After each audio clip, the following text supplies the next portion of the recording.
I want to welcome our two public members, Candace and Sam, and wish you a happy new year for 2024. Enjoy and be safe. First item on the agenda is the approval of minutes from December 12th, 2023.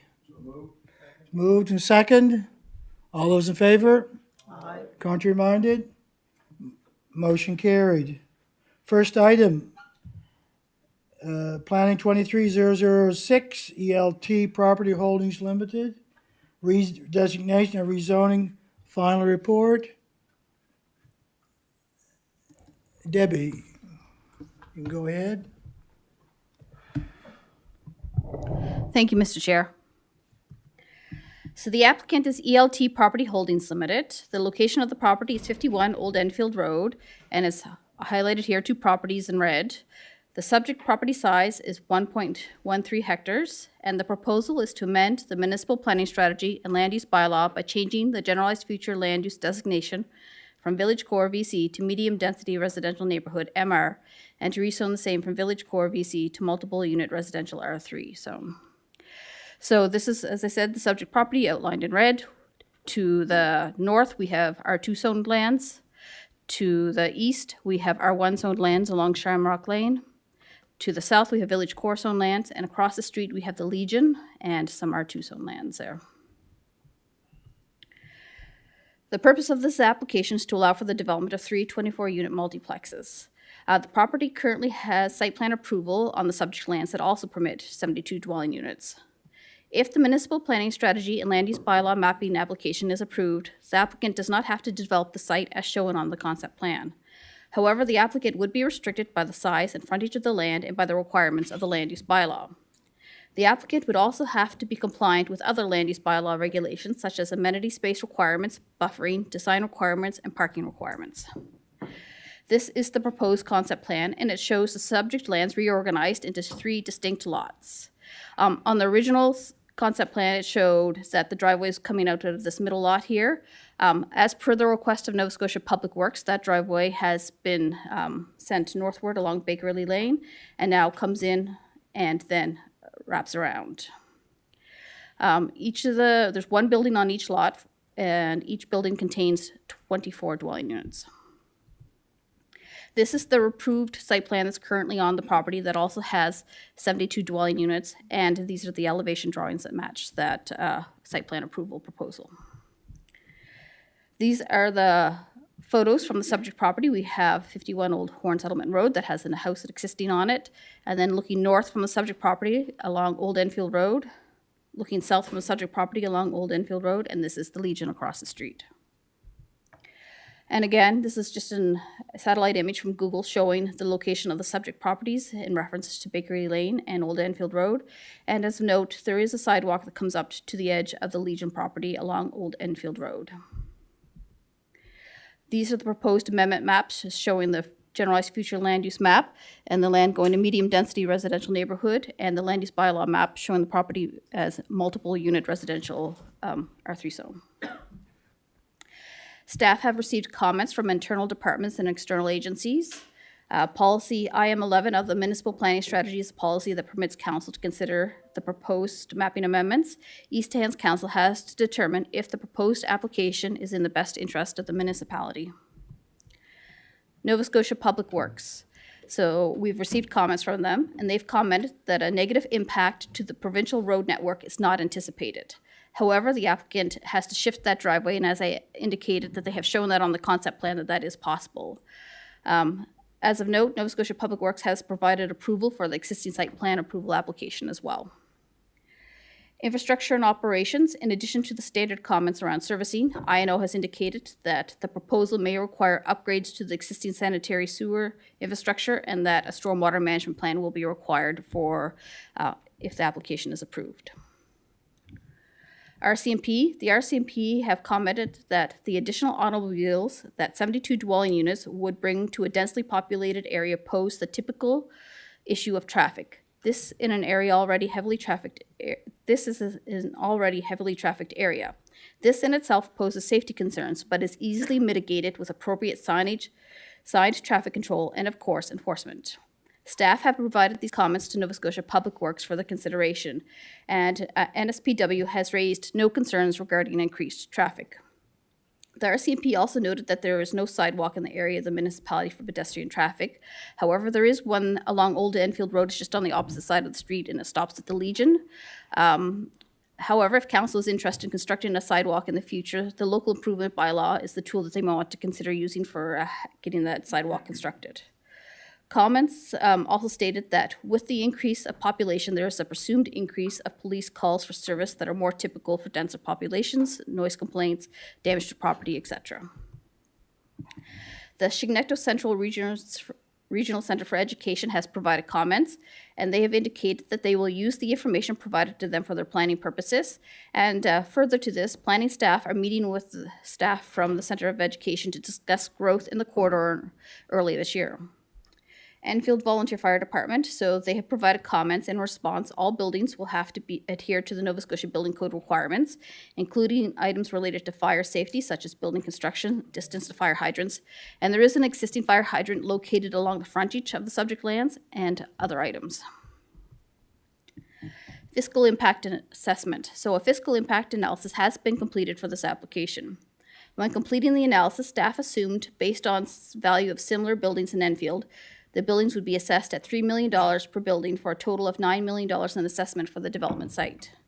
Based on those assumptions, the total potential tax revenue for the site could be $107,550 minus the cost of providing services to the proposed development per year of $54,891, which would equal a potential financial benefit to the municipality of $54,659 annually. The Enfield Volunteer Fire Department could receive an extra $12,600 a year from the proposed development. Citizen engagement. So the initial application was advertised in the Chronicle Herald. A PIM for the application was held on September 5th, 2023. There was a wide range of viewpoints from public members who attended the PIM. A questionnaire was mailed to property owners and residents within 300 meters of the subject properties. Questionnaire results have been provided to Planning Advisory Committee members for their information, and there were 204 letters mailed and 27 responses received.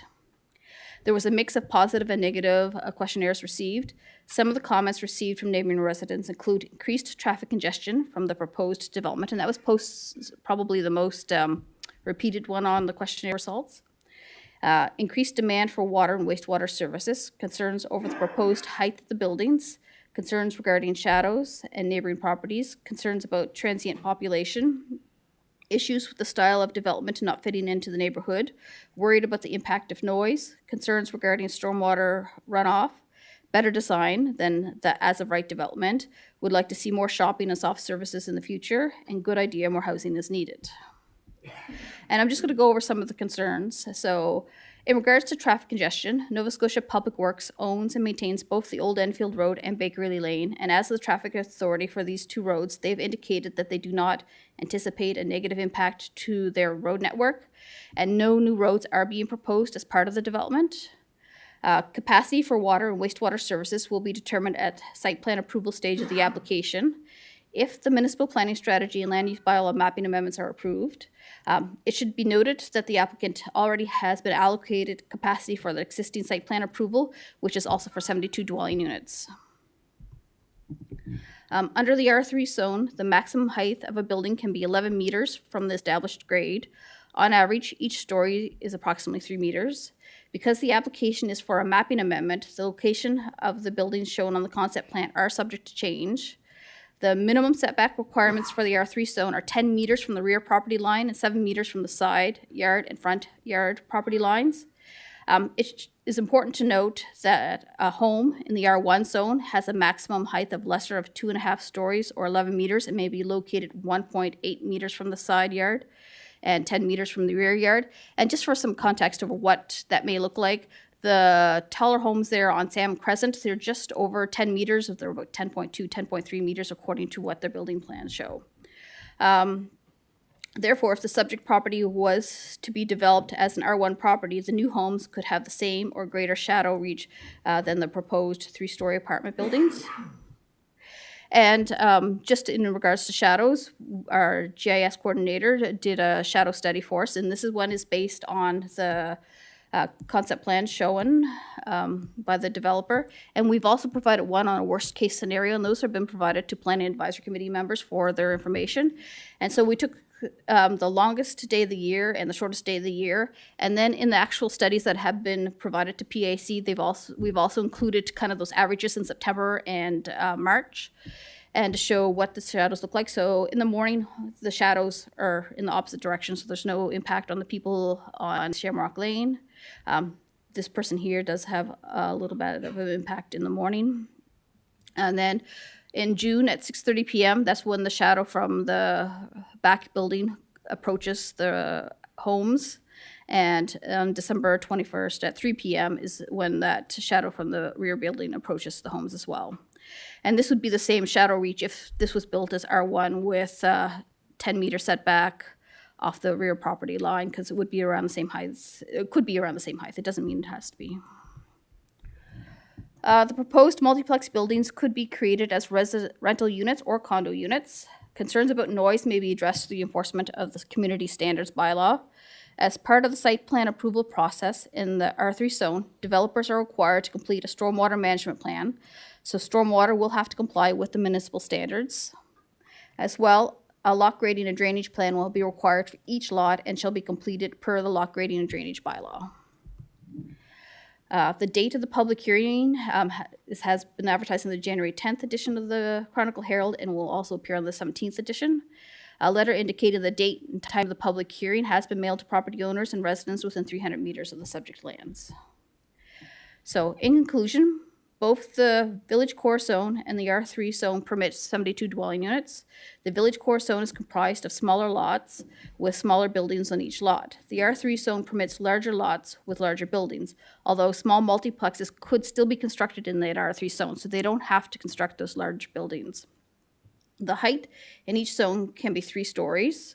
Enabling a larger building footprint allows for parking to be located underground in the R3 zone, allowing for more green and landscape areas. The buildings in the Village Core Zone are smaller, and therefore parking is likely to be located above ground, creating more hard surface area and less options for landscaping. Both zones are required to provide buffering. It is more economical for the 3 larger buildings to be constructed than 6 smaller buildings, which is one of the reasons why the applicant has applied for the proposed amendments. And the application complies with the municipal planning strategy policies, and staff recommend approval.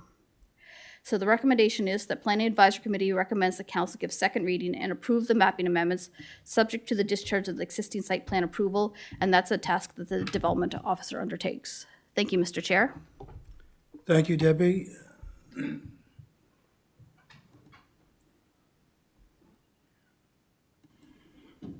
Councillor Green.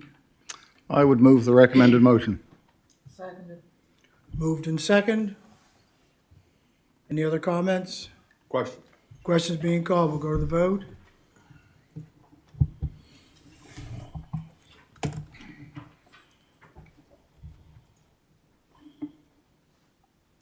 And the votes have been passed with Councillor Rhino and Councillor Garden-Cole voting nay.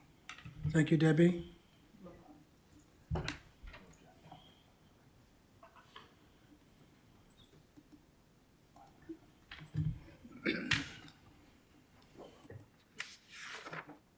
Second item on the agenda is PLN 21009, FH Development Group, Inc., redesignation, rezoning, and development agreement.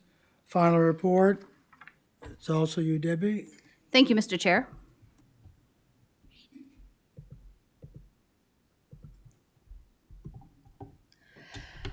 So the applicant is the FH Development Group Incorporated. The location of the PID is between Highway 102 and Highway 2, located in Milford, directly adjacent to the community of Lance. And it's the last property in the northern end of the South Corridor and Commercial Growth Management Area. So it's the last serviceable lot, and the serviceable boundary actually goes up to the very edge and then up to Highway 102.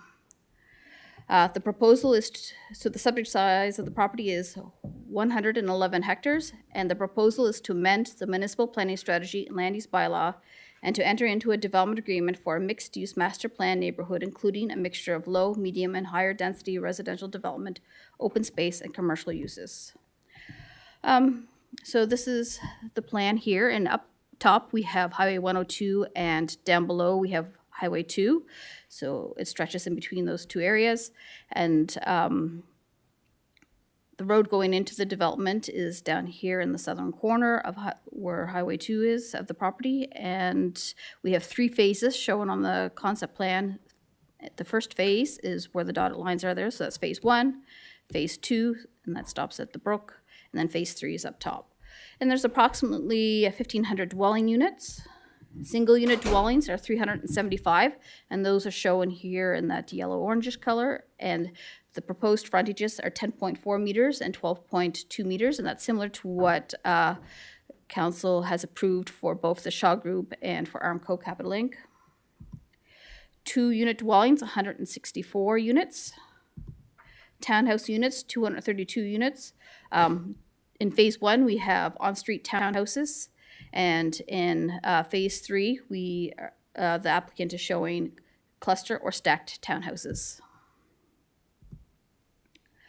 Multiple unit building dwellings units are 690, and those are shown here in the pink. And in this corner here, HD Site F includes mixed-use buildings, and this is a concept just showing apartment buildings, and then on the bottom floor, the ones facing the street, they would be commercial space available for people who are interested in leasing that space.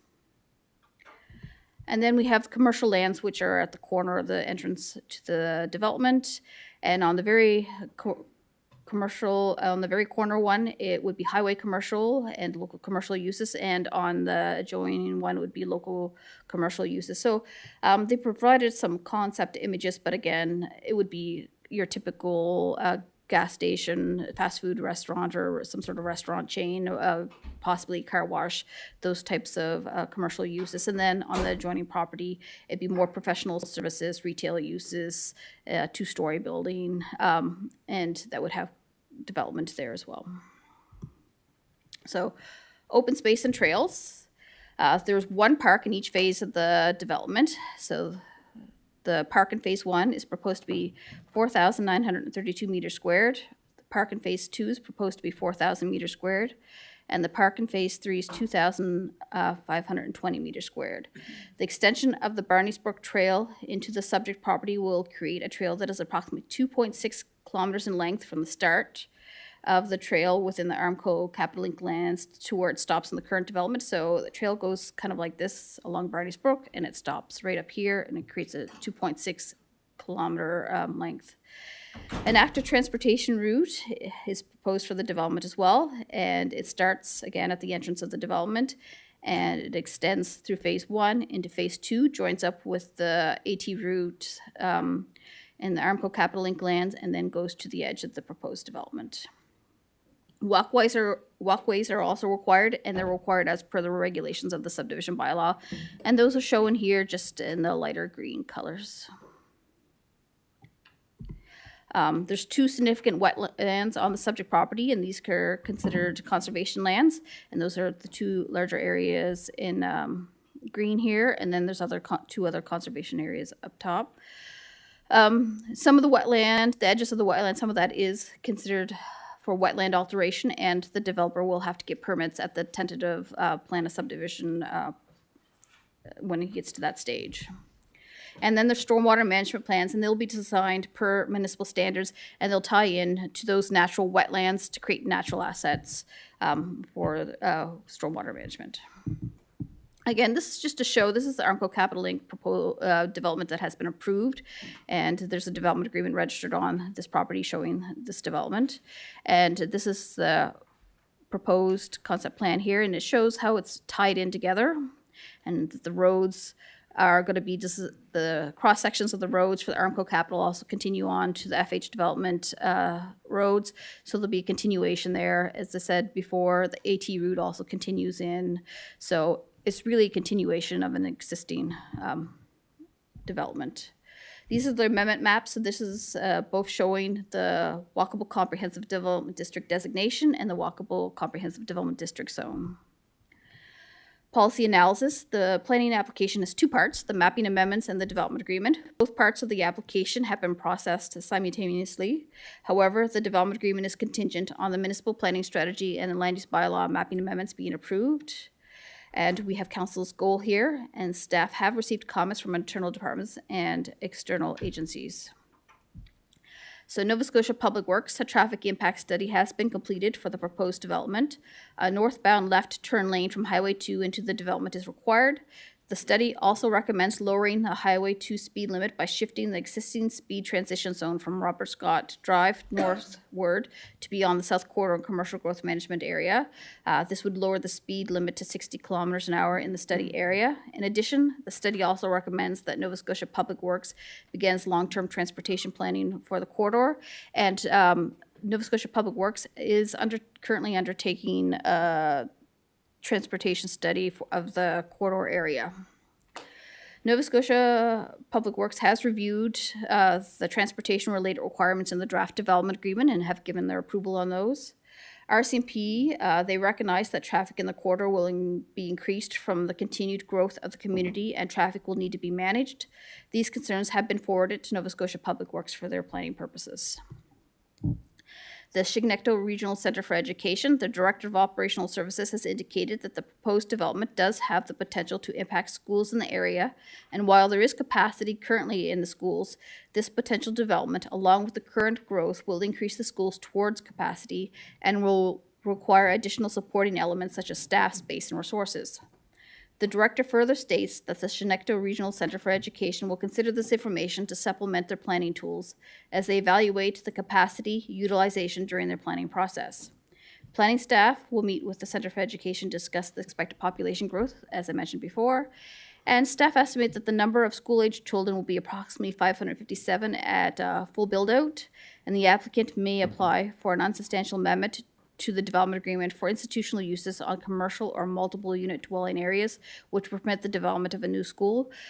So that's something that we've added in that hasn't been included in the other development agreements, is that on those multiple unit development sites or those commercial sites, that if a school is needed, that they could be changed through an unsubstantial amendment to a school. Parks, Recreation, and Culture Department has reviewed the application, and PRC has requested a combination of land and cash in lieu. The cash in lieu will be used for the development of the parks within the development site. So PRC is satisfied with the layout and size of the parkland, and we've just provided here the size of the parks and the cash in lieu portion. The walkways in between the blocks are not part of the open space calculations. As part of the Armco Capital Link application, there's proposed to be a 4-hectare community park that will be within walking distance for the majority of future residents in the proposed development site, and that 4-hectare park is meant as a community park. The FH Development Group portion of Barneys Brook Trail is proposed to connect with Armco Capital Lands, creating that 2.6 kilometer trail, which will pass through the 4-hectare community park. Fire services, so Lance Fire Emergency Services has not provided comments on the application.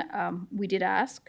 As part of the fiscal impact analysis for the application, the fire levy was approximated if full build-out of the FH Development Inc. lands occurred. The fire service would receive an additional $462,277 per year from the development if the fire levy is maintained at the current percentage. Economic and development staff have been providing feedback to the applicant throughout the entire process and will continue to do so if the application proceeds. Infrastructure and operations, in addition to the standard comments regarding servicing, INO has indicated that traffic calming measures will be required throughout the development in accordance with the municipal standards, and water and sewer servicing will be subject to available capacity at the time of tentative subdivision approval. So they don't, just because the application is approved doesn't mean they automatically get capacity. At each stage they'll, of the tentative plan and subdivision approval, they'll receive capacity if there is capacity available. Nova Scotia Environment and Climate Change, they have not provided comments. However, they will have additional opportunities to comment on the application during the subdivision process. As well, the applicant will have to apply for a permit from Nova Scotia Environment and Climate Change for any wetland alterations. fiscal impact analysis. So municipal finance have prepared a comprehensive fiscal impact analysis. The total tax revenue per year from the proposed development is estimated to be $3,866,334. The total cost of providing services to the proposed development per year is estimated to be $3,218,658. At full build-out, there's estimated to be a financial benefit to the municipality of $647,676 annually. Therefore, as proposed, the development will have a positive financial impact on the municipality. And we've included the spreadsheet if there's any questions. Also, it's also in the staff report as well as the presentation.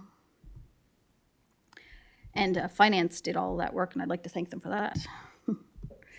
Citizen engagement. An advertisement outlining the application was placed in the Chronicle Herald. An open house and public information meeting was held on May 3rd, 2023, and those meeting notes have been included in the staff report. First reading of the mapping amendments and initial consideration of the development agreement was given at the June 20th, 2023 meeting of council, and a questionnaire was sent to property owners within 300 meters of the subject property. Only one questionnaire was returned from residents who was concerned about the size of the development, the height of the buildings, and the impact on swamps. A copy of the return questionnaire is attached for the information of Planning Advisory Committee. So just in response, the two major wetlands located on the subject property are not proposed to be infilled. Instead, these areas will be retained as conservation lands and will act as a natural asset to the proposed stormwater management network. The overall density of the FH Development Group Inc. proposal is 13.5 dwelling units per hectare, which is greater than the 10 dwelling units per hectare approved in the Armco development. However, the higher density equates to a more efficient delivery of municipal services and better tax revenue. So the height of the large multiplexes proposed for the application site are 6 stories, and the same height that has been approved by council for both the Armco Capital Link land site and the Shaw Group land site. A notice advising of the public hearing was in the January 10th edition of the Chronicle Herald and will also be located in the January 17th edition. And as well, people within 300 meters of the subject property has been sent a letter regarding the public hearing. In conclusion, the applicant has demonstrated a commitment to the Walkable Comprehensive Development District goals by submitting a proposal that encourages walkability and active transportation. New urbanism development principles have been incorporated into the development agreement by providing a variety of land uses. Residential development is proposed to be comprised of varying densities and housing types. Parkland, trails, and active transportation routes will not only benefit the development, but will also benefit neighboring proposed residential areas. The proposed concept plan proposes seamless connections to the approved Armco Capital Link development proposal to create a continuous and connected community. The proposed development is in the long-term fiscal interest of the municipality, and community design will serve future residents with a high degree of walkability, a variety of housing and recreation opportunities while protecting key natural features. The FH Group Development Incorporated proposal has been evaluated using all applicable policies in the municipal planning strategy, and based on this evaluation, staff find the proposed development consistent with the spirit and intent of the municipal planning strategy and recommend approval. The recommendation that Planning Advisory Committee recommends that Council give second reading and approve the MPS and LEB mapping amendments into final consideration and approve the development agreement. Thank you, Mr. Chair. Thank you, Debbie. First person up to speak, Warden Rolston.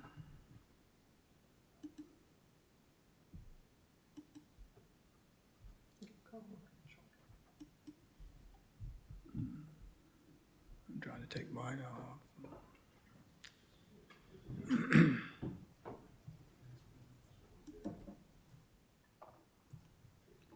Thank you.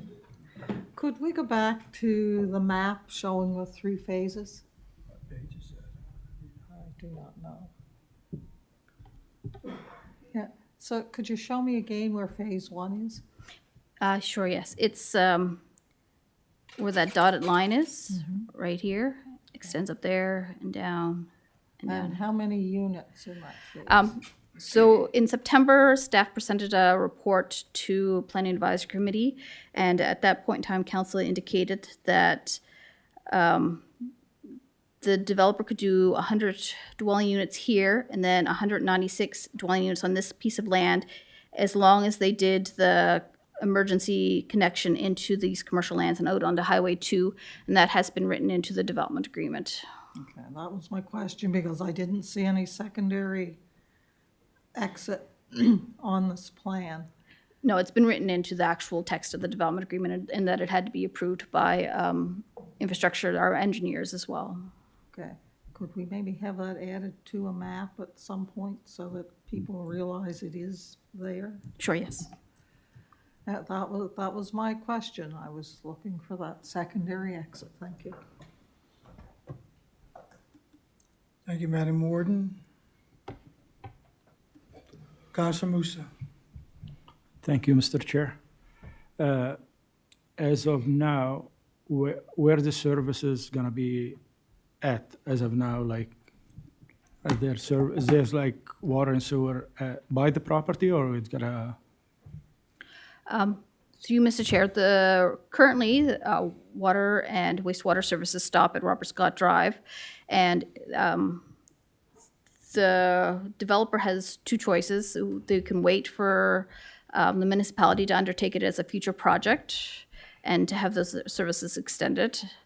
Or they can undertake and put those services in place now, and they can extend them themselves. Yeah, we just had a conversation earlier about the burden on the urban area 8, and I'm not in favor of bringing anything. Like, we talked to the councilor from Halifax. If any major development happening over there, they have to bring the water and sewer up. And I think I only can agree with that if that the case, if the developer will bring the water and sewer up. Through you, Mr. Chair, when I say that it's a municipal project, it means that there'll be a local improvement bylaw placed on these properties to pay for the actual extension of services. It's just that they have to wait for us to actually do the work itself, so it could be a 12-year project. Whereas if they undertook the project to extend the services, they'd pay for the entire thing instead of being subdivided between Armco, the developer that owns the rest of the land at Robert Scott Drive, and anybody else around. So they would be responsible for the totals, but that we wouldn't pay for that cost. Like, no matter what, the developer either pays for it all, or through the local improvement bylaw, the adjoining property owners. That would include, as I said, Armco and the developer who owns the rest of Robert Scott Drive would pay for those costs. So as long as not the original people that paying for sewer and water pay for it, I'm okay with it. But if it's gonna be a burden on the existing resident, and we already talked about how much No. we need to support them, so I'm all for it if it's on area like charges, whatever you call it. So Yeah, local improvement local charges. improvement charges, I'm okay with it. But Yeah. other than that, I won't agree with it. Thank you. Thank you, Councilor. Next to speak, Councilor Garden Cole. Thank you, Mr. Chair. Through you to staff. Do you have any pictures that show the development in comparison to the property beside it on the same side of the road? How far up is it past Robert Scott, the entrance to it? This development here, just one sec, I do have.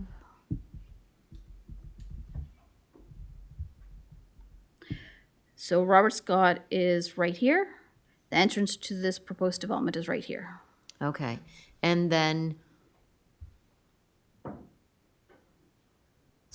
and the rest of it in the center there is all existing, an existing development that is This here? unfolding, yes. So this is an approved development the council approved this development in 2020, February 2020, and it's Armco Capital Inc.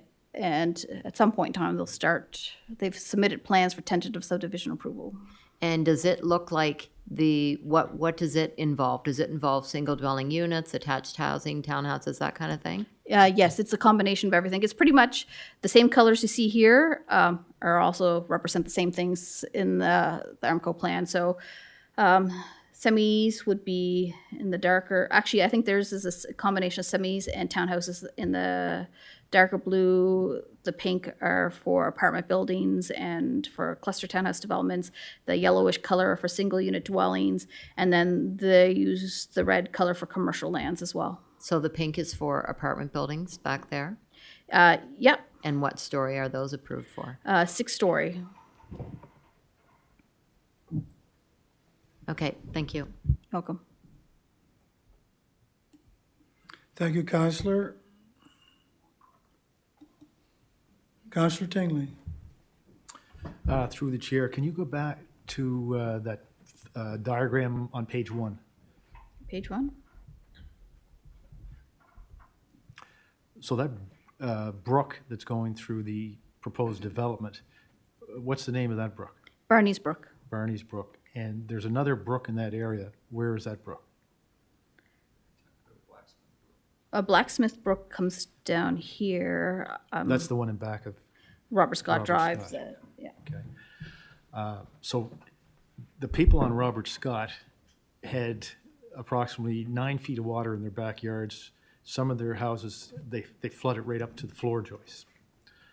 And that area from Robert Scott down to Barney's Brook was practically a lake. There were boats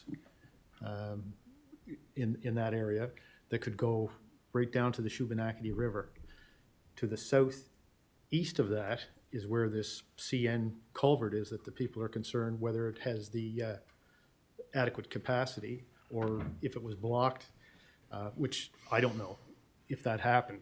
But this whole area is very flood prone right now. And I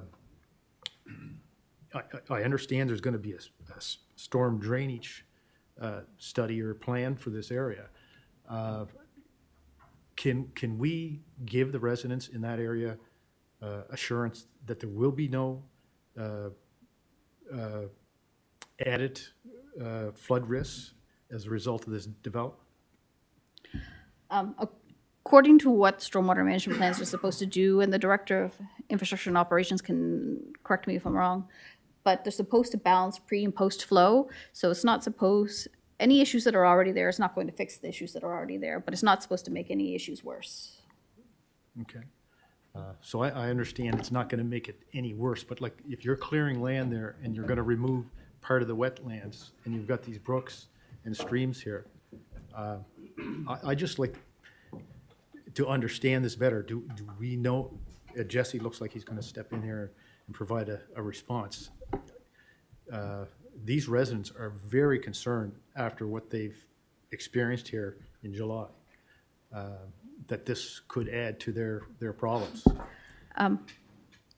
Before Jesse steps in, I'd just like to mention that it could be developed as of right, as it stands right now as well, and with R2 throughout the development.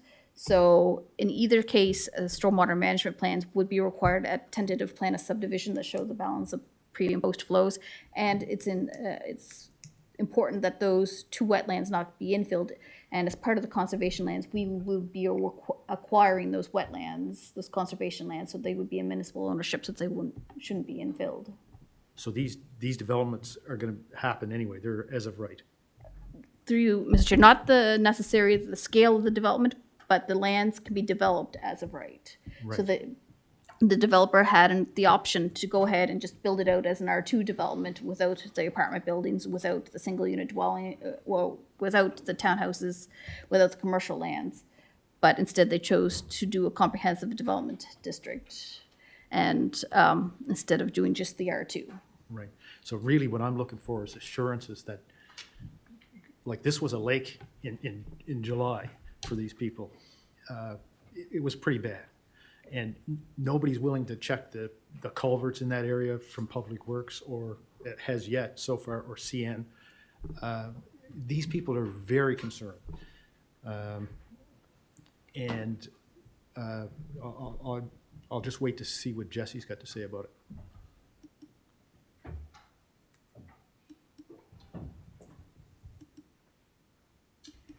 Go ahead, Jesse, your comments. Thank you, through you, Mr. Chair. So from a development stance, cutting down the trees, and so whenever you create hard surfaces, you're taking away the absorption in the land. And what a developer needs to do within the design is to factor that into the design. And so what was the land before versus the post-construction, and that's what their pre and post balancing is in their design. If you're looking, that's the assurance is based on a stamp from a design engineer. That's what we receive. We lean on it, we ask questions, but that's the best we have, is that protocol, is leaning on professional certification to conduct that. Now, if there was further information available on ways to mitigate pre-existing flood conditions, that's where you get in, but that's not the developer's responsibility necessarily. That's where the municipality would say, hey, there's a pre-existing condition. Is there something that you can do upstream? And you enter into a negotiation and talk about larger retention, because that's the key. It still has to go to where it goes. That's water always wins. It needs to go somewhere, but you can control it. You can hold it. And the kicker with Barney's Brook is that is a complex watershed. So there are so many branch trees off that. In the development, there's that. In the visual there, it shows one line, but realistically, it looks like a giant tree, and it goes all the way up to the 214 into Eldon's district. Barney's Brook is complex. And so you have to understand the different nodes, and it wouldn't be negotiating with this one developer. It would be likely to go negotiate with this developer, the adjacent developer, and anything that happened on the other side of 102 in the future in a systematic plan to mitigate long-term. That's me throwing out a high-level concept of what you could look at. But on the flip side, that's the choice. And so the kicker is, with any development, if it's already got zoning, as Debbie referred to, they could go and just balance pre and post flow. But if they're asking for more, it's an opportunity to negotiate and talk about those things. So whether that was council's prerogative or not, that's where you could go with it if you wanted to negotiate mitigation. So mitigating pre-existing stormwater flooding magnitude in adjacent properties downstream. But it's hard to quantify, right? So if you don't do the whole complex, one developer can't solve everything because it's so big, but they can do a little piece, and then you add to it. So any one development wouldn't solve the problem of what's occurred in the back of Robert Scott Drive area, but there's small little iterations. And I would say there's an opportunity to pick away at that, but without a master plan in play, we're throwing darts at a dartboard without studying that whole complex of Barney's Brooks. So that's a big answer, but it's a complex topic. So what is required is a master plan to, through Mr. Chair, I would suggest that would be a master stormwater mitigation study of the Barney's Brook watershed complex. And with output goals being mitigation opportunities that include conceptual design, cost estimates, feasibility, value proposition, and then you play them out over time. And we've done them in past practices. So an example I would give is we did a similar study in Alderney subdivision. We had an opportunity to get funding. We did. We have a plan. The challenge with the plan is a lot of the ownership of what can be done wasn't the municipalities. And the one thing we could do was increase the size of the cross culvert of Mackenzie Court, which we did. And we went out and got funding as time permitted. But we had something to go off of. We knew we owned that. And when it was time to replace that culvert, we could go after it. And so with these developments, if you know before the fact that they're coming, you can project out some of these opportunities. So that would be master planning, and it can happen as before the development. It can happen during the development build out. And that's the thing with, you can negotiate different aspects, and the real wins on this one are going to be in phase 3, which is years and years and years away. So you have time to negotiate and figure that out after the fact if it was the will of council. So that's your wins aren't going to be on the bottom end of that development. If you look at where the Barney's Brook complex is, it's going to be up at the top end, holding and retaining and dispersing slowly closer to up by the 102. So it's just, when would you want to do that as a municipality if that was the direction you were to go? Right. But I'm not an engineer, but in that area, it's a matter of holding and not dispersing it Holding and dispersing slowly. slowly. So that's how a retention pond works. Is we have a few. The best example of a larger scale one would be next to the Milford wastewater treatment plant.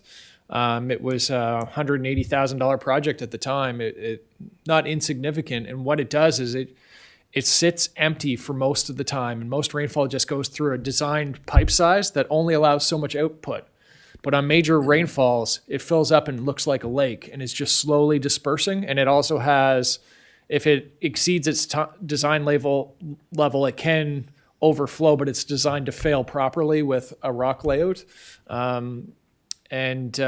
What that is, it gives the opportunity, it slows down the water, it pulls it up for a period of time, and it slowly comes out one small pipe at the bottom and funnels it all in one direction, and it just controls the flow to the best of its design ability. It's still not perfect. There's still events like July 21st that retention pond, the overflow of that retention pond was overflowing, but it was fine.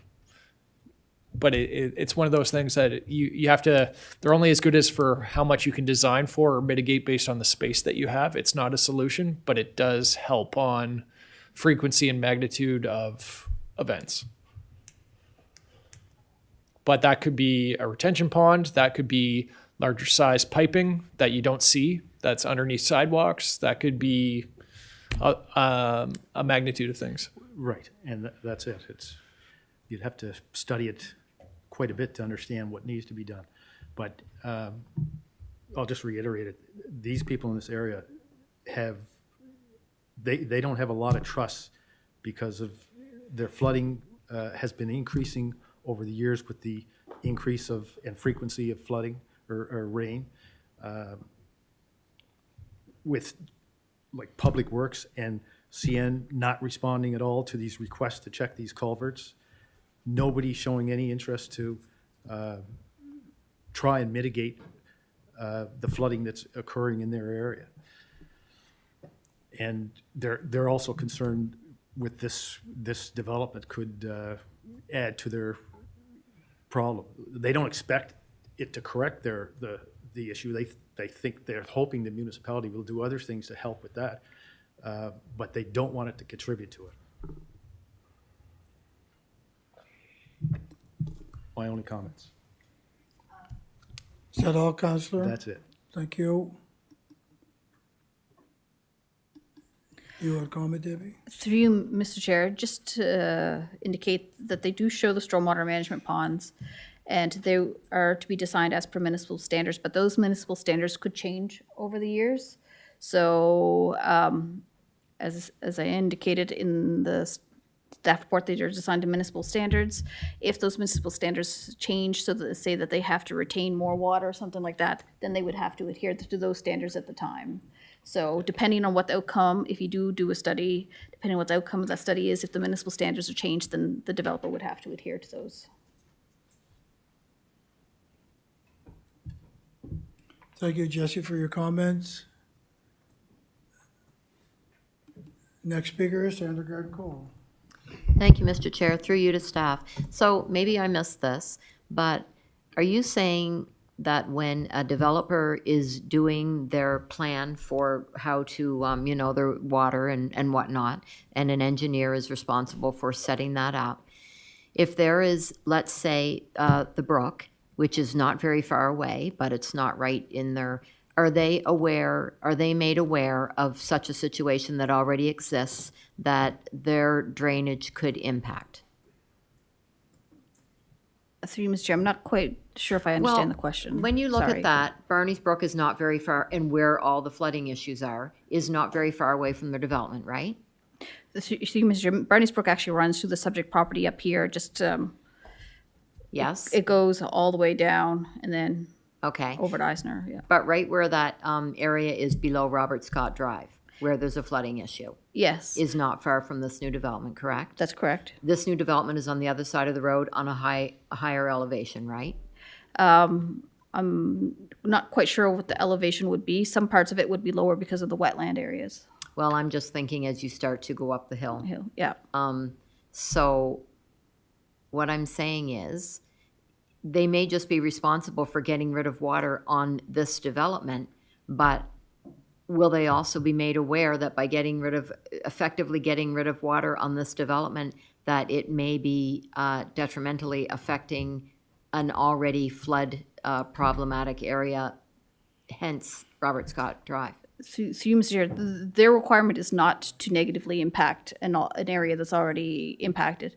They can work with the municipality, as the director indicated, to try to help those areas, but they're not, but our pre and post flow, they should not be creating any worse situation. So then they will be made aware that there's an issue that Yeah, they're. and I'm okay. sure that they are aware, because it's the same engineers that did the Armco Capital Link lands, and at that point in time, the question of stormwater issues on Robert Scott Drive were brought up at that, Okay, during that I'm just confirming negotiation as that they well. will be made aware. Yep. Because they are obligated to not create any further problems. Yep. And my second issue is that I am always concerned when there's 6-story buildings proposed in an area where there's single dwelling homes. The back of that proposal in the middle area there is all new, so homes are going in knowingly with 6-story buildings back there, but out towards the front of the road, there's single-story homes, and I'm always have concerns about that with single-story homes, single-story units already in existence close by. Thank you. Thank you, Counselor. Jesse, did you want to comment? Okay, thank you. Thank you, Debbie. Nobody left to speak? What is your wish?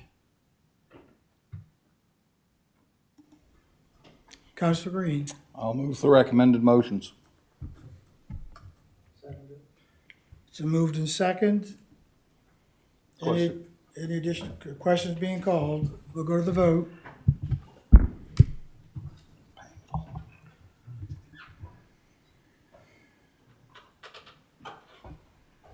And the vote's passed 12-1 with Walter Tingley voting nay. Thank you, Debbie and Jesse.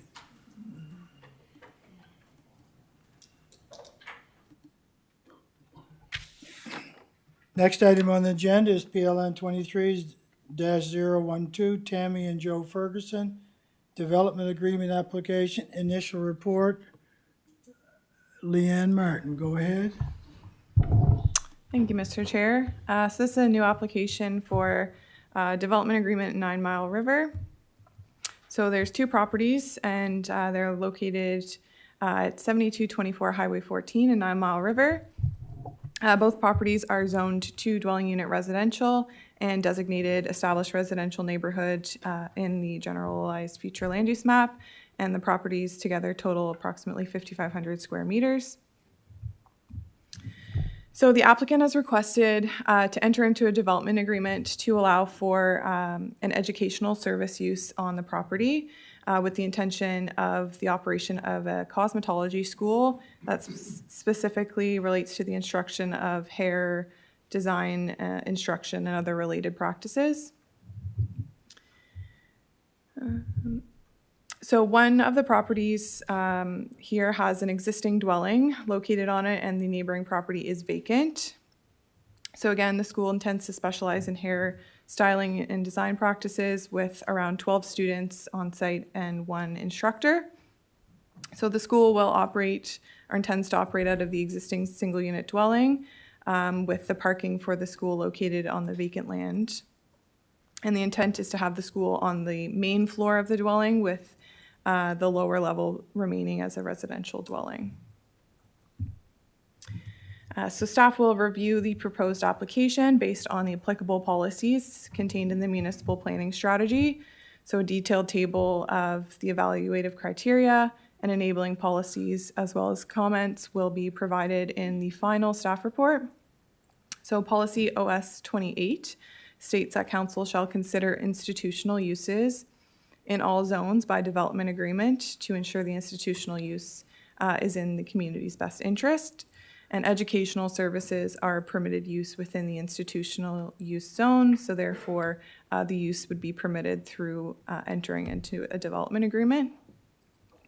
And policies IM 26 through 28 also allow council to consider the development agreement and set out the evaluative criteria and conditions for entering into an agreement. For citizen engagement, so there will be an advertisement in an upcoming edition of the Chronicle Herald, just indicating that the application's been received and it's under review by staff. A letter and questionnaire will be mailed out to property owners and residents within 300 meters, asking for comments on the proposed application. And a public hearing will be scheduled if authorized to do so by council, and at which time, again, we'll mail out letters to property owners and residents within 300 meters of the site. So lastly, staff will continue to review the proposal to operate an educational service use in 9 Mile River. And the application will be evaluated using all policies in the municipal planning strategy, and a final recommendation will be made in the final staff report. And council's decision would be appealable to the Nova Scotia Utility and Review Board. So in terms of timeline, we're just at the beginning phases of this application. And the recommendation would be that Planning Advisory Committee recommend that council give initial consideration to the development agreement application and authorize staff to schedule a public hearing. Thank you, Mr. Chair. Thank you, Leanne. First up to speak, Councillor Hebb. Oops. Yes. Thank you, Mr. Chair. I would move the recommended motion as presented. Seconded. So moved in second. Any further discussion? Questions being called. We'll go to the vote.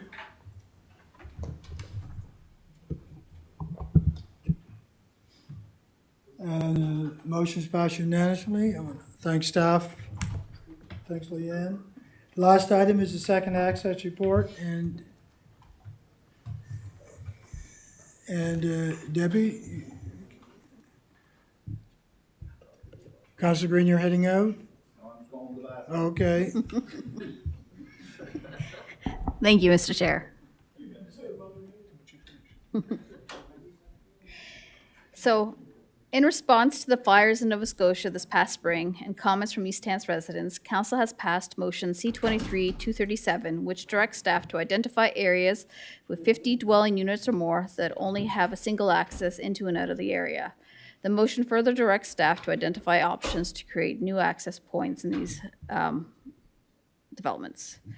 So just to go back over the subdivision bylaw regulations, under provision 10.16 of the subdivision bylaw, no more than 100 lots and a remainder shall be serviced by a single road access to a collector or arterial street, unless the development is subject to a development agreement, master plan, comprehensive development district, or a phased subdivision application, which requires that a second road access to a collector or arterial street will be built in a future phase of development in a manner and timeframe acceptable to the municipality. This provision has been part of the subdivision bylaw since at least 2006, and the regulation does not apply to the number of dwelling units on a lot.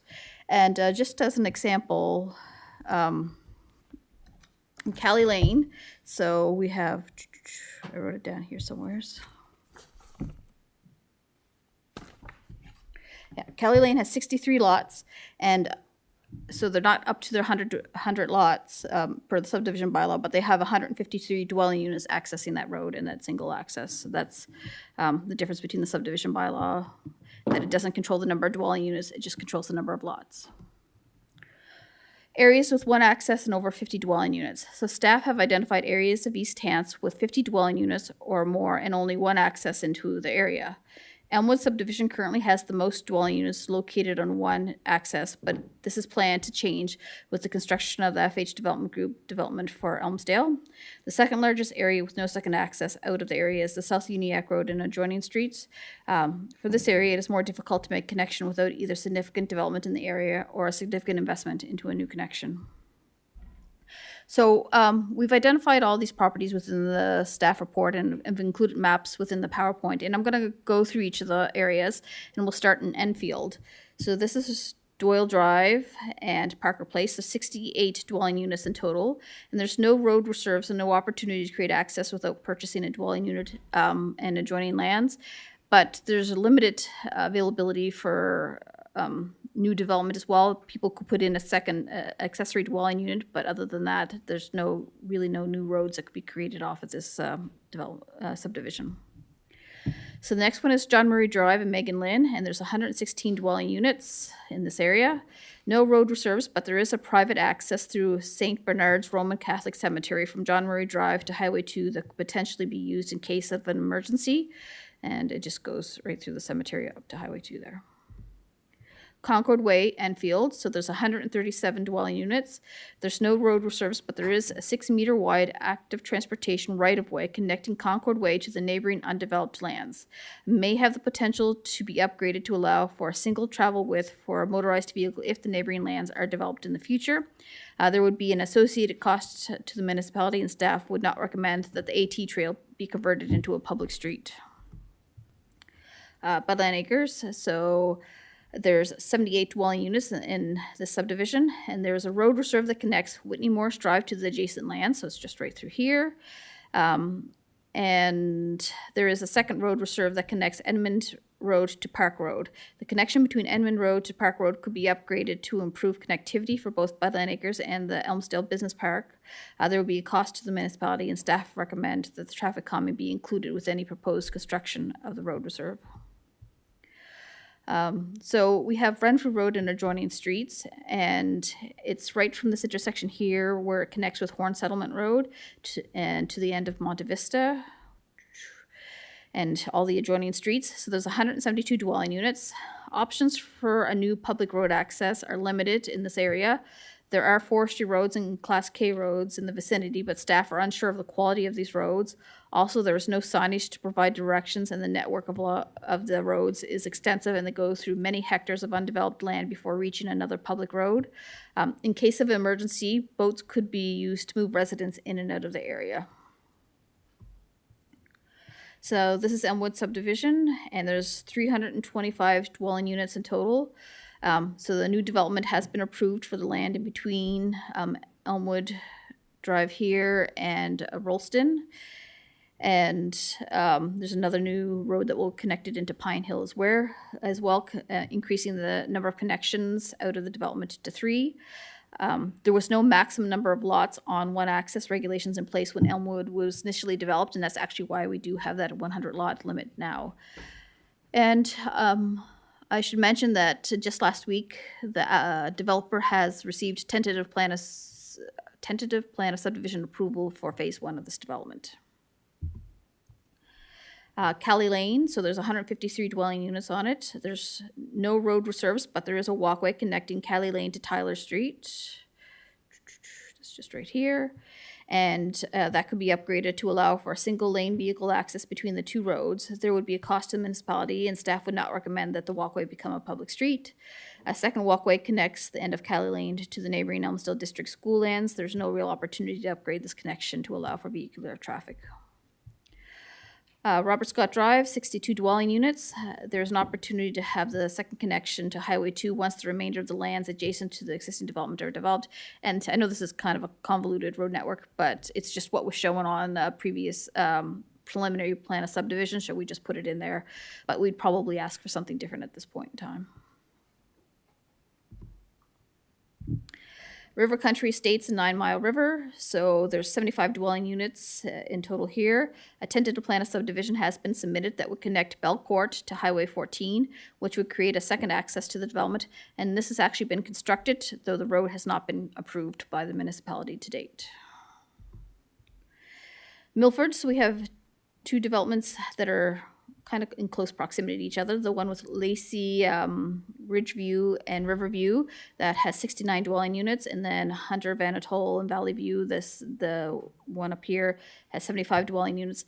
And there is land in between that could potentially be developed in the future, which would allow for a connection in between the 2 developments, and both of these end up on Highway 2. And then there's Bayberry Drive. There's no existing road reserve to adjoining lands. If this PID parcel here were to be further developed in the future, there may be an opportunity to connect to Highway 2 or to Highway 224 through the adjoining lands. So there's a house on here, but the way that it is situated, they could always create a road extension and continue developing lands in the area. And there's 57 dwelling units in that subdivision.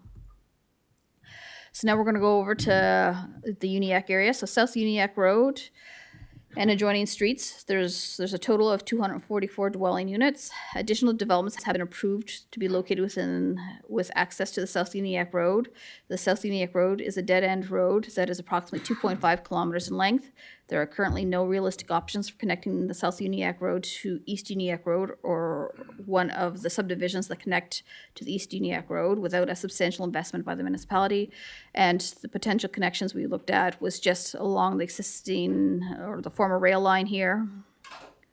And then there is, right off of Sunrise, there's a road reserve that connects to the adjoining land, and Davis goes right to the very edge. So there's always the potential to have the land in between developed. Now, these are both private roads, but it may allow for a future connection. And then we have the Lakelands, East Uniacke, and Mount Uniacke, and I'm just going to go through the number of dwelling units in each development, and then we'll go to the map.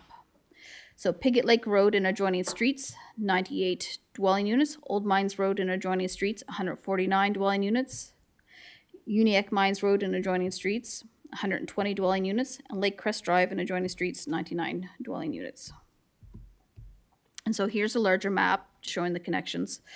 So as I mentioned, Piggott Lake Road, Coxcomb Lake Drive, they come really close. There's two right-of-way easements there that come right to the end that act as private roads. And what it is there's a gully in between that kind of prevents their connection, but if that was somehow remedied and the easement extended to each other, then that could create a connection that would allow people on either side to evacuate if necessary. We've had inquiries in this parcel of land here about connecting Old Mines Road to Uniacke Mines Road, and if that was to occur, that could put in a new connection along here, which would help with the development that's continuing here. And then there's a potential K-class road. When you look it up, it says owner undetermined, but I would imagine it would be the province that connects Uniacke Mines Road to Beamish Road, and there's a road reserve into Jorfy Drive that could empty Lake Crest Road. If that was ever to be upgraded, that could be a potential connection as well. There's also other opportunities for improvements in that, for example, the Lance Connector, constructing the fourth leg of the Lance Connector roundabout to connect into Tower View would provide an alternative access and could alleviate some of the traffic that would be directed onto Highway 2 in a case of emergency. So, I mean, in the future, if the Armco lands were to be developed, everybody could empty out through that connector if something were to occur on Highway 2. And it also has other benefits for the community as well. Meadowview, you'll hear about that at a later time. And Villages of Long Lake. If Villages 1 and 2 of Cottage Country Development are completely built out, there'll be 400 dwelling units contained within the two villages. Currently, there is one public road access into and out of the development and one private emergency access road. The emergency access road is required under the terms of the development agreement, and therefore, just under development control, we have to make sure that that connection is properly maintained so that it can be used at all times of year and remains passable. Fire risk. So at the December meeting of executive, councillors received a presentation from Kara McCurdy, DNR, regarding the fire risk assessment program. The purpose of the assessment is to provide a comprehensive assessment of the wildfire hazards and risks for our community. The assessment estimates the risk, likelihood of occurrence as significant wildfire events and hazards, the potential for undesired effects resulting from an advancing wildfire associated with wildland fire in proximity to communities. This information may be used to help municipality with future decision-making and should be provided to East Hants residents to help them make informed decisions about their own individual properties and risk. And I should note that the Fire Smart program is a very high level, and it doesn't take the place of proper EMO planning. So it's not to replace EMO planning, it's just looking at individual communities and what their risks are from a high level. Planning staff are recommending the council authorize staff to bring us this report, the second access report, to the EMO committee for review and ask for their input in the order of fire risk assessments. And the EMO committee is supposed to meet the 1st of March. So staff have just come up with a proposed list of communities for the Fire Smart assessment, just for the initial part of it, and combine the communities of South Uniacke, Mount Uniacke, East Uniacke, Lakelands together for one Fire Smart assessment. DNR might not like that. It might be too large of an area, but that would be up to them. 2 Fire Smart assessment plan for the Renview Monte Vista area, Fire Smart assessment for Budland Acres, Fire assessment for River Country Estates. After the initial 4 assessments are complete, EMO committee may determine that the next communities that require assessments, so they may come up with a comprehensive list. So staff have also come up with alternative recommendations. So one is to change the order the community suggested for the fire risk assessment. So if PAC feels that a different order should be put in place, just let us know and we'll change that. Direct staff to do further study into any of the potential connections, including but not limited to land purchase or lease opportunities and feasibility and the cost of construction. Or we could accept the report and put it on file. And the recommendation is to authorize staff to take this report to EMO Planning Committee for prioritization of communities for the Fire Smart assessment, and authorize staff to review planning and subdivision regulations to aid in the implementation of Fire Smart principles. Thank you, Mr. Chair. Thank you, Debbie. First up to speak, Warden Rolston.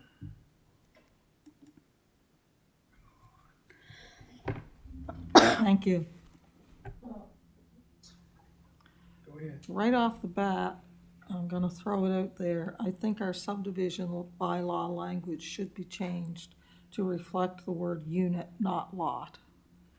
Because if you could have, maybe 3 lots with 150 units on them, and there's just as much traffic coming out of those 150 units in apartment buildings or whatever as, that's my concern, like in the subdivision bylaw, that it says lots.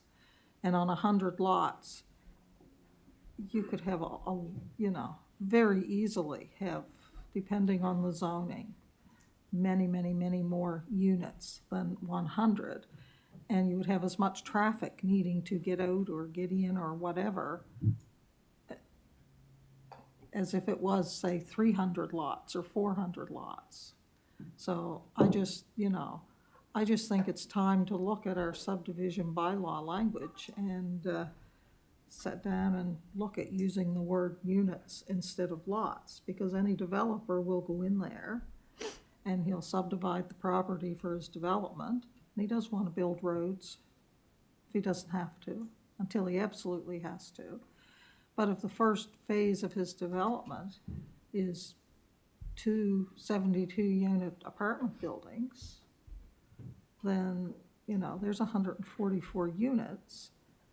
But depending on how he subdivides his property, that could all be on 1 lot or 2 lots. So he wouldn't have to make any extra. Anyway, it just concerns me that the language says lots and not units, and I think it's something that we should look at. And I don't know if that requires a report as to how it might look and what the effect would be. It won't fix what's done already, but I think it's something we should look at. Secondly, the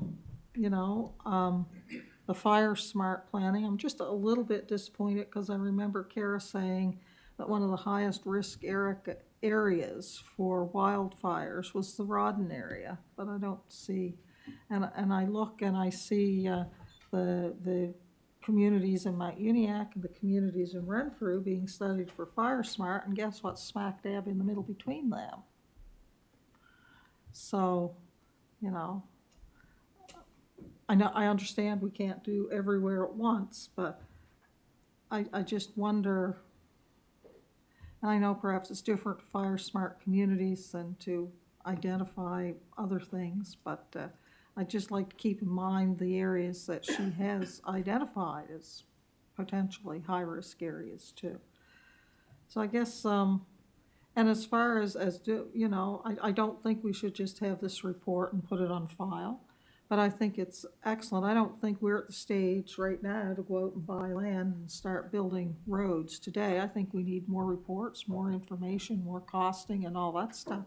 But I don't think we should just put this on file, because now this is information we have.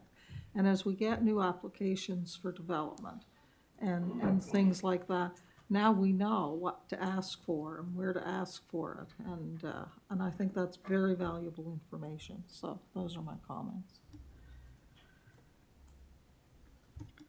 Thank you, Madam Warden. Next up to speak, Councilor Perry. Thank you, Mr. Chair. Through you to staff. In looking at your assessment there for the Uniac Mines Road and adjoining streets, Old Mines Road and adjoining streets, you have Morning Breeze listed as 25 homes, yet there's an extensive expansion road network going in with the approval, I believe, of almost 200 homes. Through you, Mr. Chair, that's correct. I only counted ones where there was existing dwelling units. Okay, because I know there's about 30 or 40 lots for sale being sold right now on top of those 25 homes, and the roadways for the rest of the development is going in. So when we talk about looking at possible advantages as these roadways are going in with developers, this is the time to possibly converse with them and see, you know, how they're building out their plan, if there's any way they could set it up for us to have success in the future, making some of these connections at no extra cost to them or no extra cost to the municipality, because some of these developments that are happening that are already pre-approved, when the roadway's going in is the time to talk to them and try and get things done. Even though they're already approved and there's a site plan, there might be somewhere to gain having the road come out a certain direction or go a certain way that would make connections in the future maybe more possible to other developers, similar to what we did when we were talking with Armco and FH as they were building theirs. All their roads were designed to connect to each other. Looking at some of these large developments in the rural area, and I'm just using Mount Uniac as an example because there's ones happening in other places too that are adjacent to each other. As people put those roads in, maybe looking to at an eye to the future that the neighbor next door wants to develop, then we have the ability to connect and go through that next one at this stage, because a lot of them, what they do now is they just loop within their property and then they're landlocked. There's no way to get through to another property without putting in that roadway holding that is in so many other ones. So it's just something to possibly look at, what's currently going on, and anything that we can set up for success in the future, we should probably explore along with this as well. Thank you. Thank you, Councilor Perry. Next up to speak, Councilor Garden Cole. Thank you, Mr. Chair. No, I don't agree that we should go out and start building roads right away either, with one exception, and that is McMillan. Sorry, not McMillan, Elmwood.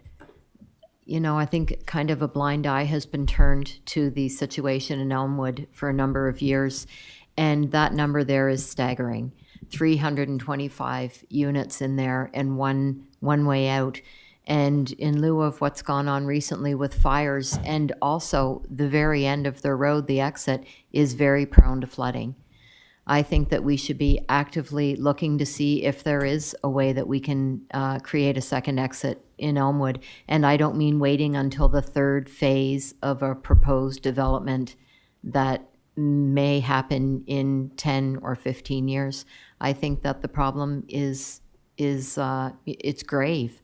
And I believe that we should be actively looking for a way to, and maybe there is no option. Maybe there is no way we can get an exit out there along Highway 2. But I think that we should be looking. Thank you. Thank you, Councilor. Next up to speak, Councilor Eisner.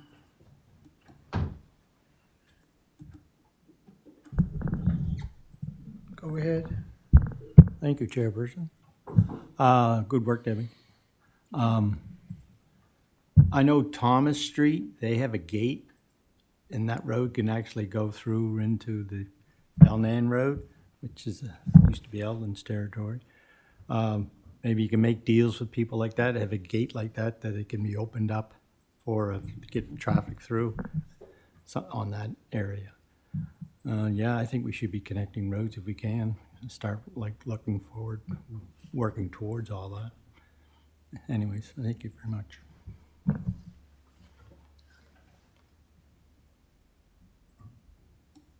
Is that all, Counselor? Yes. Thank you.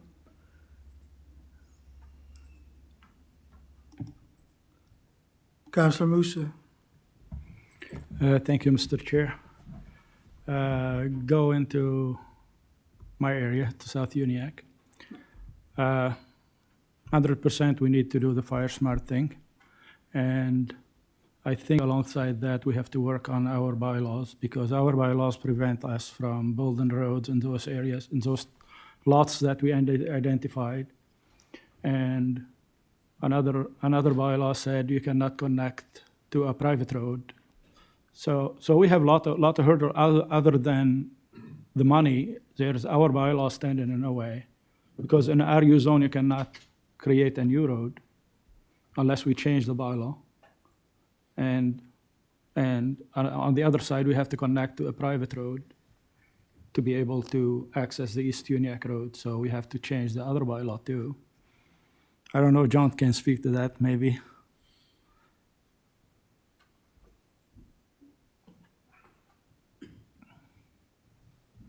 To you, Mr. Chair.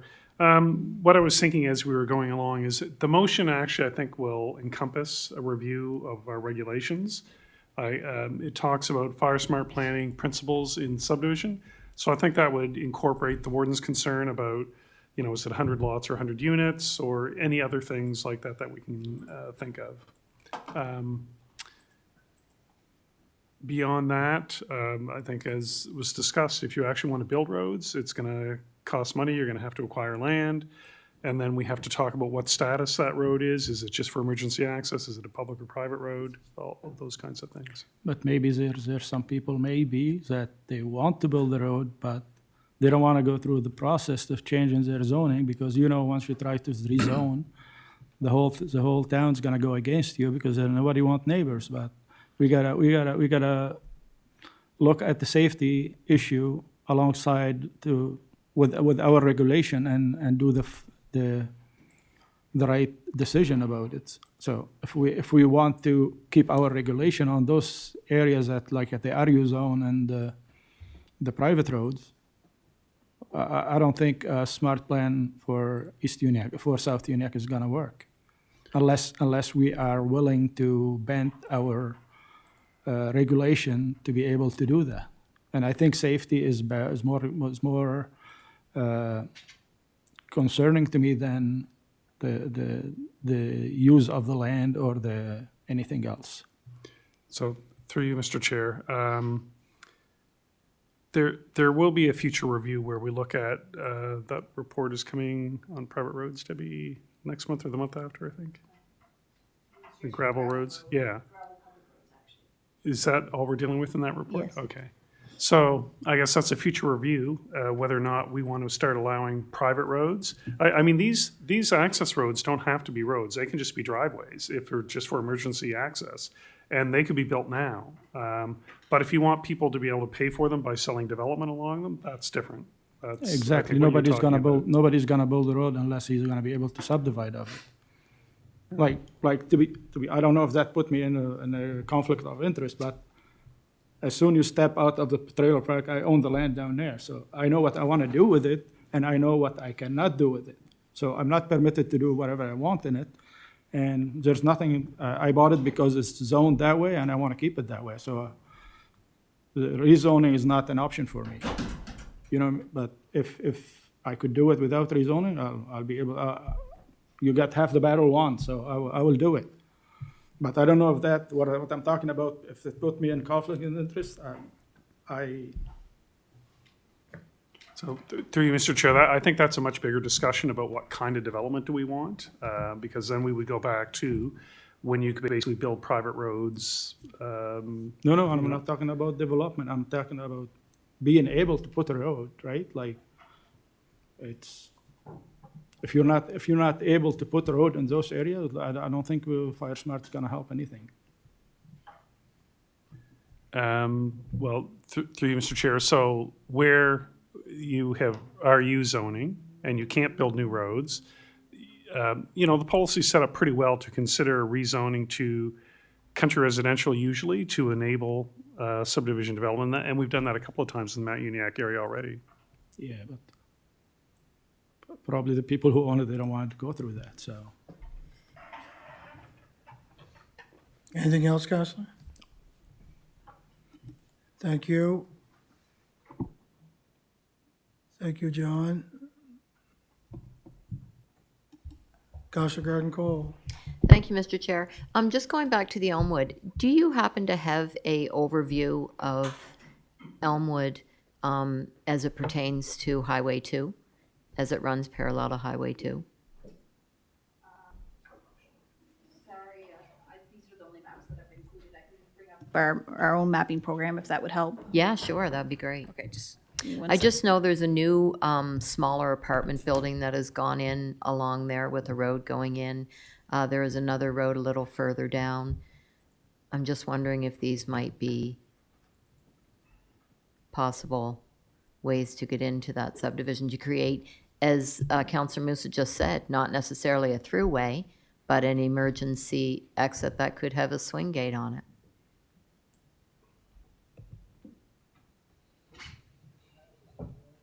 Mm-hmm. Are you talking about the brick building, just Presbyterians? There's Right. no access to Indial. There is a second building going to be built.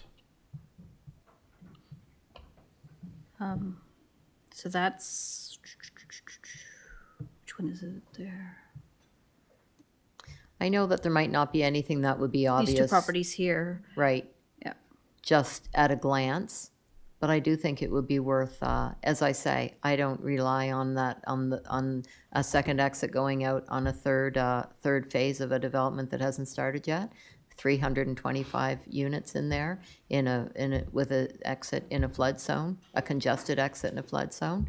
I think it would be worth taking a look and maybe finding another way out, not necessarily a throughway, but just a way out in an emergency. Thanks. Is that all, Counselor? Yes, thank you. Thank you. Counselor Tingley. Through the chair, I think all the points that are being raised are fine, but I think this recommended motion is actually pretty good as it is.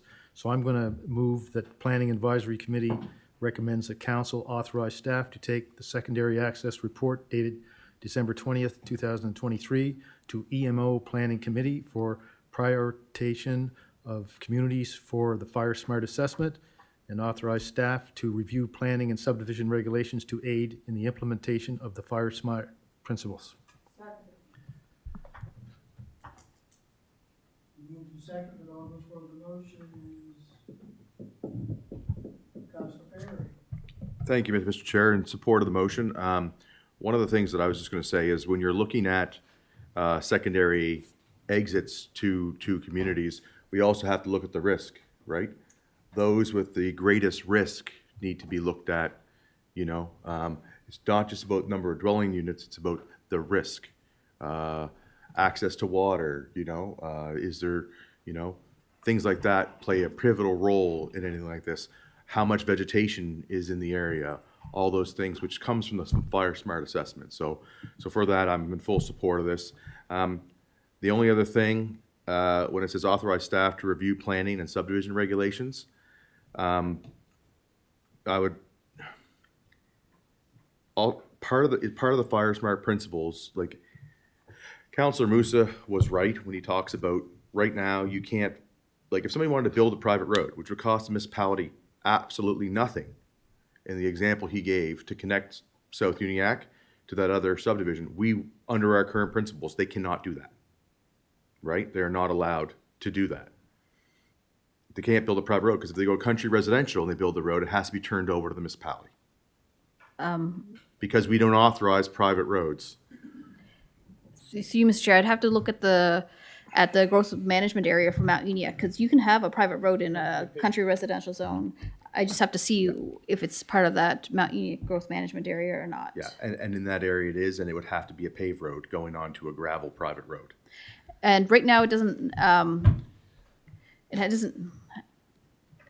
that would become another issue, actually, because under our subdivision regulations, the Sunrise Lane, that road reserve, and the mini home park there, they both are on private roads, and you can't have a public road connecting to two private roads. No, Davis is provincial. It's Is provincial. it, oh, Davis is It's provincial? provincial. Oh, okay, so you could So- have a public road on that end, but on the other end, I don't know where the, It's the Growth regulations management of areas. connecting private road to private road, and in some of these Yeah. instances that come into it. So I really think, and it's really gonna play a greater effect in the rural area, because as we have rural developments, and I'll tell you right now, the hockey stick lots are gonna cause a lot of these issues, because you have houses stacked on each other with no access to get to them, other than a driveway, where there's not a road frontage anymore.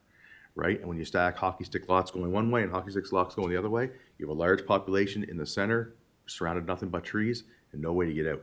So this is something that, I think is going to be, this committee and this municipality has to look at going forward, is actually the ability to construct private roads for the safety, and also manage the amount of hockey stick lots that can densify an area with no exit and no access to even some of these homes. That's something that I think is going to rear its head here in the very near future. But I do support this motion, and I do support the steps we're taking to try and make it a better place. But there's a lot more I think we can do. And like was said multiple times, the private road is the best bang for the buck for municipality, because we pay nothing to build it, we pay nothing to maintain it. So that's and we have a standard it has to be built to. So they have to build it to our private road standard, which would definitely meet the entrance like an emergency road, and it's maintained and everything by the road owner. there are some other issues with private roads, the fact that they are paying taxes for public road maintenance, for municipal road maintenance, even though they're not getting the benefit of that they're having to pay extra money on top of what they would normally pay on their taxes. In addition to that, if you're putting public amenities, you can't put them on private roads. Well, you can, but there's other issues with it that when you talk about access and who gets the right to go over that private road, there's a whole host of issues along with private roads that are just not just a clear-cut bang for No, your no, money. and but we're talking about connectivity here, right? Yeah. So you have a large subdivision already on private roads that, you know, and a large whole cycle, a whole other mix mash of a private road, some public roads, provincial roads, municipal, new subdivision going in on a municipal road that only has one way in and one way out. And the two connection points, like the railroad is still an active railroad because it has not been shut down by the province or the federal government. CN's license and the license for the leasee holder of it has not been revoked, so it's still considered a railroad. So that is not an option. There's no option at one. There's only option two at this time. So there's for that instance. Yeah. But there's going to be more as more of these developments happen in the rural area, where people are going in and doing a dead end and coming out and putting tons of hockey stick lots all around. We're going to have to look at that going forward, because it really, in a short period of time, can come back to bite us. Thank you. Thank you, Counselor. Speaking on before the motion, Counselor Musa? Yeah, just a small question. For the funding, can we apply for some provincial or federal funding for those? If we identify a road that need to be built for fire smart emergency, is there any funding there, or we have to do it on our own?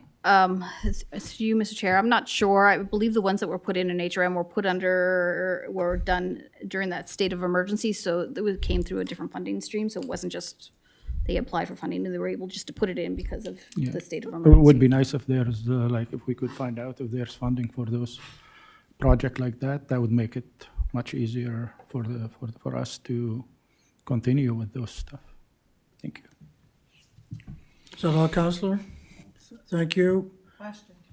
Nobody wishes to speak and questions being called, we'll go to the vote.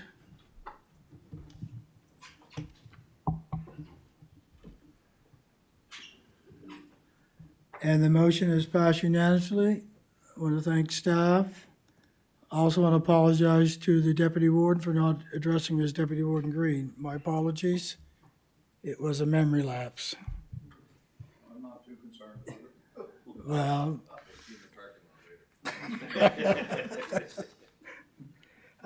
that leads us to the end of planning advisory. I motion to adjourn and to take a break.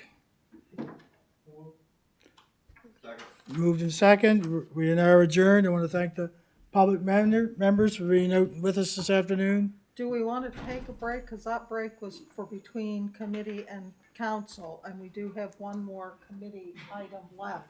So Corporate. Yeah, in corporate, could we do that and then break before the council meeting? How long do you think the corporate one will be? Okay. Take a break for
All right, ladies and gentlemen, we're gonna, well, we're in oh yeah, we're in camera. Okay, we have to move in camera. Corporate residential. All right, take your seats, please. I'm gonna call the Corporate and Residential Services Committee back to order. Our only item is an in-camera discussion with the CAO on priorities. So I'll be looking for a motion to move in camera. Moved and seconded. All those in favor? Aye. All right, we'll move in camera.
in-camera session.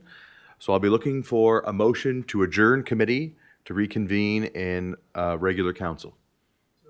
Moved by Councillor Mitchell, seconded by Councillor McPhee. All those in favor? Aye. We are adjourned from committee.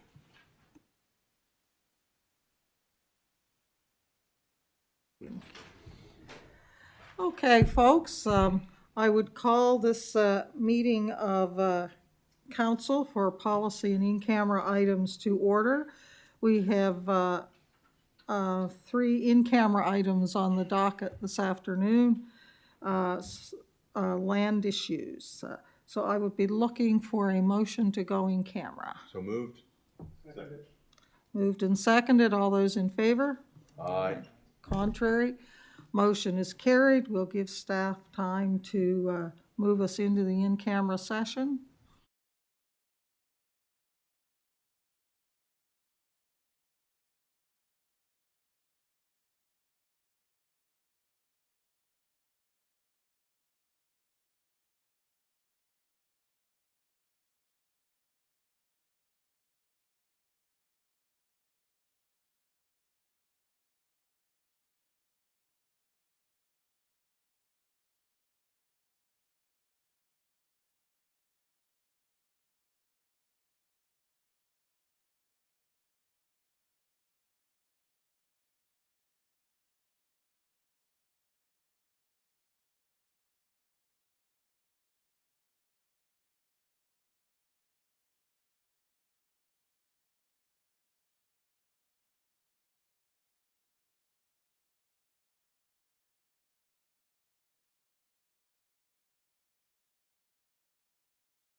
business. I'll call our meeting back to order. I would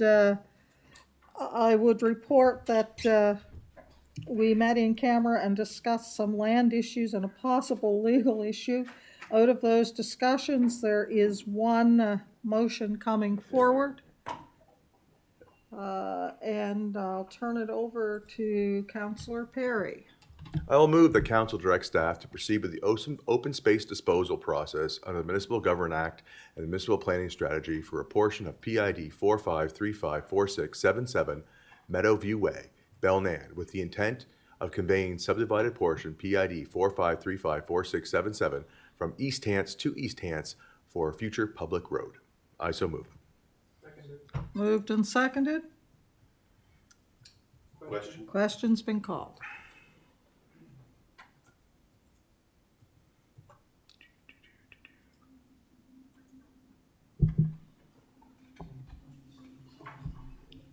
And the motion has passed by a vote of 8-2, with Councillor Rhino and Councillor Garden Cole voting nay.